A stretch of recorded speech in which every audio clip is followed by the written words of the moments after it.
अमेरिकी मनोवैज्ञानिक, पशु मनोविज्ञान का जनक, प्रथम शैक्षिक मनोविज्ञान, सीखने अधिगम के नियम, लॉ ऑफ लर्निंग।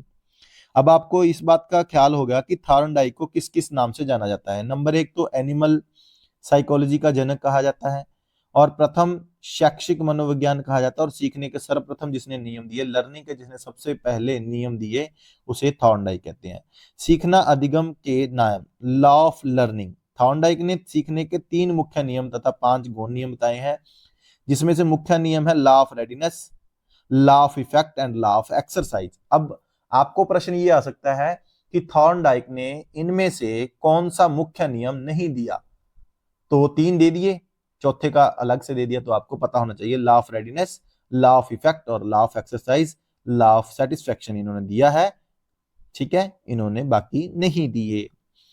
तो अभ्यास का नियम, अनुक्रिया यानी कि रिस्पॉन्स, और उद्दीपक यानी कि स्टिमुलेट। अभ्यास का नियम, उपयोग का नियम, law of use, law of disuse. अनुबंधन मजबूत, अभ्यास का पुनरावृत्ति, अभ्यास की कमी, अनुबंधन, ठीक है जी। प्रभाव का नियम और परिणाम का नियम, संतोष और असंतोष का नियम, ठीक है जी। अनुबंधन मजबूत होते हैं, अनुक्रिया, पुरस्कार, प्रशंसा, ठीक है, ये सारी चीजें। तत्परता का नियम, तैयार रहना। जब हम किसी कार्य को सीखने के लिए तैयार या तत्पर होते हैं तो हमें उसे शीघ्र सीख लेते हैं। अब आप में से है, मान लो कोई बच्चे हमारे स्कूल में हैं, वो पढ़ने का उनका दिल नहीं है, लेकिन आपने उसको खेल में लगाकर उसके मन की बात को समझकर उससे पूछा कि बेटा देखो, उसकी प्रशंसा की कि बेटा आज आपने शर्ट बहुत अच्छी डाली है, बेटा आपने आज शूज बहुत अच्छे से तरीके से, आपके बच्चे आपके टीथ बहुत चमक रहे हैं, तो उससे बच्चा हमारे ऊपर इंटरेस्ट दिखाता है। जब वो सीखने के लिए तैयार है तो सीखना वाकई में, यानी कि इसे कहते हैं तैयार करना।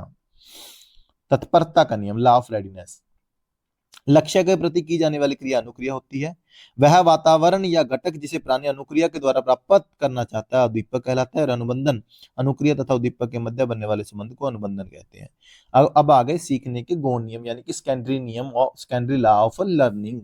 इनका महत्व मुख्य नियम या प्राथमिक नियमों से कम है, इसलिए यह गौण नियम है। जो मुख्य है वो 3 है, law of readiness, law of effect और law of exercise. Okay, so गौण नियमों की संख्या 5 है, ठीक है जी। Law of disposition, law of multiple response, law of partial activity, और लॉ ऑफ एनालॉजी, और लॉ ऑफ एसोसिएटिव शिफ्टिंग। मनोवृत्ति का नियम, बहुक्रिया, आंशिक क्रिया का नाम, अनुपूरकता का नियम और सदस्य का नियम। मनोवृत्ति का नियम, जिस कार्य के प्रति हमारी अभिवृत्ति या मनोवृत्ति रहती है उसी अनुपात में हम सीखते हैं। अनुकूल मनोवृत्ति होने पर बालक शीघ्र सीख लेता है, प्रतिकूल मनोवृत्ति होने पर बालक सीखने में बाधा आती है। इसका कहने का मतलब ये है कि जब भी बच्चों के मन को ये लगे कि मैं सीख सकता हूं तो बच्चा सीख लेगा, और जब बच्चे को ये लगे उसने मनोवृत्ति बना रखी है कि मैं तो सीख नहीं सकता, तो वो नहीं सीखेगा।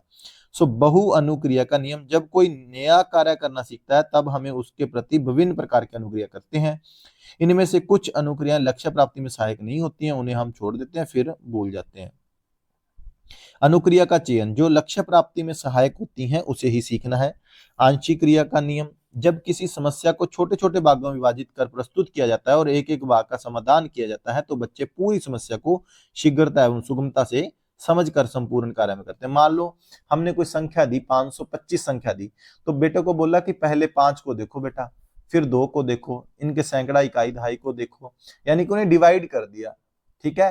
5 बेटा 25, पहले 25 को लिखो, फिर आगे 5 लिखो, ये चीजें हैं, बच्चा आसानी से सीखता है। आंशिक क्रिया का नियम बोलते हैं उसे। और बहु अनुक्रिया नियम आपने समझ लिया, मनोवृत्ति का समझ लिया कि जब बच्चा करने के लिए तैयार होता है। तो बहु अनुक्रिया, जब कोई नया कार्य, और आंशिक क्रिया का मतलब छोटे छोटे भागों में। अनुरूपता का नियम, जब व्यक्ति के सामने कोई नई समस्या ऑटोमेटिकली आती है तो वह अपने पूर्व के अनुभवों और प्रयत्नों का स्मरण करता है और उसे तुलना करता है कि उसके अनुसार क्रिया कर समस्या का समाधान खोजने का प्रयत्न करता है। मान लो बच्चे के सामने हमने प्रश्न डाल दिया कि बेटा मान लो कल पानी खत्म हो जाता है तो हमारे जीवन में क्या क्या तब्दीली आएगी, क्या क्या बदलाव आएंगे। तो अचानक से प्रश्न बना और बच्चा देखते हैं उसके क्या सवाल देता है या उत्तर देता है, तो तब हम उसे समझ सकते हैं। इसे अनुरूपता का नियम कहते हैं। संबंधित परिवर्तन का नियम, इस नियम को साहचर्य परिवर्तन का नियम भी कहते हैं। इसके अनुसार कोई भी अनुक्रिया जिसे करने की क्षमता व्यक्ति में होती है उसे एक नए उद्दीपन के द्वारा भी उत्पन्न किया जा सकता है। इस क्रिया का स्वरूप वही करता है जो परिस्थिति में परिवर्तन होता है। अधिगम के प्रमुख सिद्धांत, व्यवहारवादियों के सिद्धांत। देखो सबसे पहले तो आपने ये चीजें देखनी है कि प्रतन एवं बूल का सिद्धांत, यानी कि ट्रायल एंड कोशिश को क्या हम कहते हैं, ट्राई ट्राई मेथड, ठीक है। थॉर्नडाइक। शास्त्रीय परंपरागत का सिद्धांत पैवलव। क्रिया पुस्तक का सिद्धांत,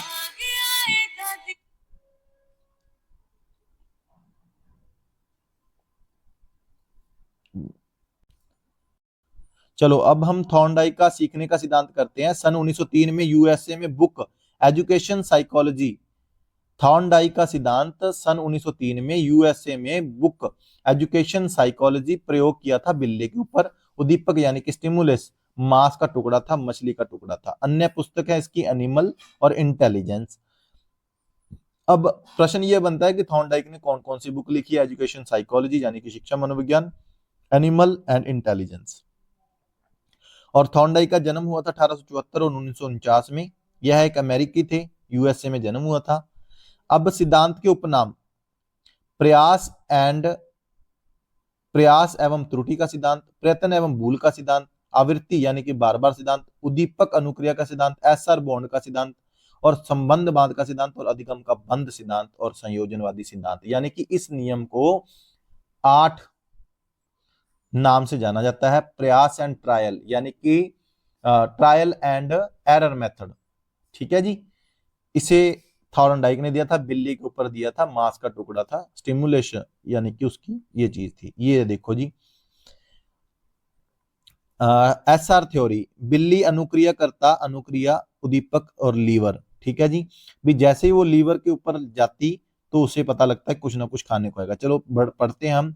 चालक भूख, लक्ष्य भोजन यानी कि मृत मछली, अवरोध लोहे की सलाखें, भी लोहे की सलाखें थी, उसके सामने बाधाएं थी वो। अनियमित अनुक्रिया, संयोजनवश सफलता और दृढ़ीकरण, ठीक है जी। संयोजनवश सफलता मिली थी उसे नहीं पता था कि जब मैं इसके ऊपर पैर रखूंगी तो ऑटोमेटिकली आएगा। एक उद्दीपक होता है जो उसे एक विशेष प्रकार की प्रतिक्रिया अनुक्रिया करने के लिए प्रेरित करता है। इस प्रकार एक विशिष्ट उद्दीपक का एक विशिष्ट प्रतिक्रिया से संबंध स्थापित होता है, जिसे हम एसआर बॉन्ड द्वारा व्यक्त कर सकते हैं। बिल्ली के समान ही बालक का चलना, चम्मच से खाना खाना, जूते पहनना। वयस्क लोग भी ड्राइविंग, टाई की गांठ, कोई खोल इस सिद्धांत के अनुसार सीखते हैं।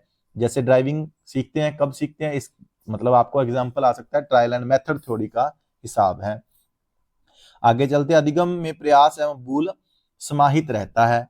अधिगम अनुबंध का परिणाम है। अधिगम में समय उत्तरोत्तर होता है, अधिगम संज्ञान पर आधारित नहीं होता। बस आपको याद ये रखना है कि किसके ऊपर किया था, कब किया था। ट्रायल एंड एरर थ्योरी है।